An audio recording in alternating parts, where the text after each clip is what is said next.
Hello and welcome to Lake City Live. Today on Lake City Live, we are honored to have with us a professional in the field of business journalism. My guest here today is an expert with years of experience in the corporate world. With years of experience covering the corporate world, he has shaped how we understand and perceive business news. From navigating global markets to uncovering key trends, his work continues to set standard in the industry. Please join me in welcoming none other than Amit Bapna, well-known business journalist and editor-at-large for The Drum. So, sir, talking about trends, how do you believe that it is important as a business journalist to keep up those trends, and what methods do you inculcate in your daily life to, keep up those trends?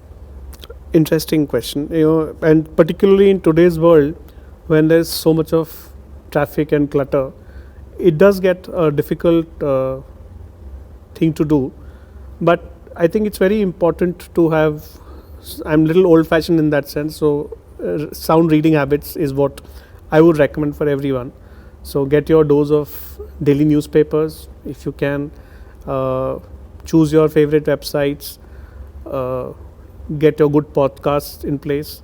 So it's a mix of mediums, news-wise, which will feed you in the morning for the first dose of news, and then of course in our line of business, this dose continues through the day. So keep consuming content and news as much as you can. That'll keep you on the top. So just have a daily dose of your news, right? Absolutely. Yes. Absolutely. So you are a seasoned journalist, and we had a session about Sholay and how Sholay has been analyzed over the years in different ways, right? So how do you believe that in a cultural perspective, what key ideologies do film, the particularly Sholay promotes, and how that has been reflected in our society and how it reflects our society? See, Sholay, when it was made 50 years back in 1975, and that's a long time, Yes. the world was a different place in some ways. And films typically reflect the times that they are made in. So what we see today in this film is largely a reflection of those times. However, the fact that it has remained so timeless also tells us that some things in the film were made from an angle which were future ready in that sense. Yes. Like today also, if you watch Sholay, the technique and the technology, the sound, the music, all of it is so relevant today. So that's the technique part, the gloss part. But more importantly, I think from a storytelling point of view, it is a classic story of good versus evil, oppression, story of a dacoit, which was very relevant in those times. A dacoit and his gang kind of ruling this village by fear and exploitation. And then there is, on the other side, there is this character played by Sanjeev Kumar who has to take revenge, and for which he deploys two people. Yes. So there is story of friendship, there is story of revenge, and finally there is story of redemption also, because end of the day, Sholay is a classic story of both friendship and redemption, and that's how I think people know it and love it as. Yes, so Sholay basically lies in the heart of Indian cinema. So talking about that, do you think that Sholay was a turning point for Indian cinema? How directors changed their perspective of blending action, drama and comedy all together like they had in Sholay? Actually, I would say yes and no.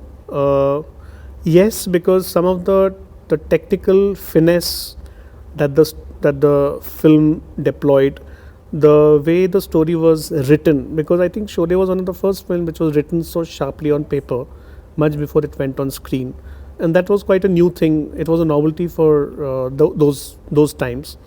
Also, the way it was shot. So to create an entire set in a far out location, outskirts of Bangalore, which still is there, by the way, if somebody wants to see it. So that kind of vision the director and his team had, and they could put it in action. So I think from a technique point of view, yes, it is a film which probably laid the rules of filmmaking for years to come. What was the second part of your question? Sorry. It was that basically, do you think that action, drama, and comedy Yeah. in a blend? So, and the other interesting part of Sholay is that if you see, it's a classic pot boiler. Yeah. You know, it's a classic masala film with all the elements which make a hit film.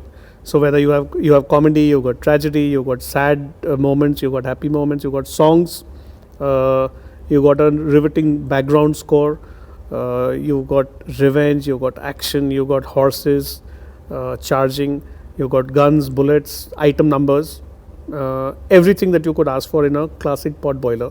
So again, I think Sholay was made from also from an lens of it being a great entertainer, which it turned out to be, with a purpose, of course. Yes.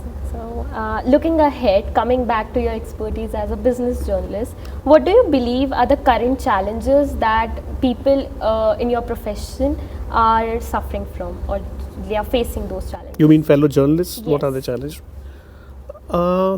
See, I think one big challenge that classic journalism or classic journalists face is that the world has changed very fast, especially after COVID. If you see, the world is a different place, and none of the things that journalism or journalists studied has made them ready to face those challenges, because those challenges were never part of the game.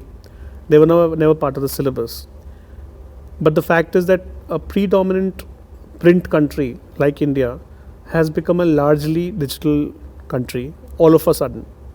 So that pace of change has been so sudden, so sharp, that it has made, it has required a kind of unlearning and relearning at a classic pace, which has been a whirlwind journey and race for quite a few of the journalists. And I think making sense of this new reality and finding a space and place for oneself is probably the biggest challenge, I would feel.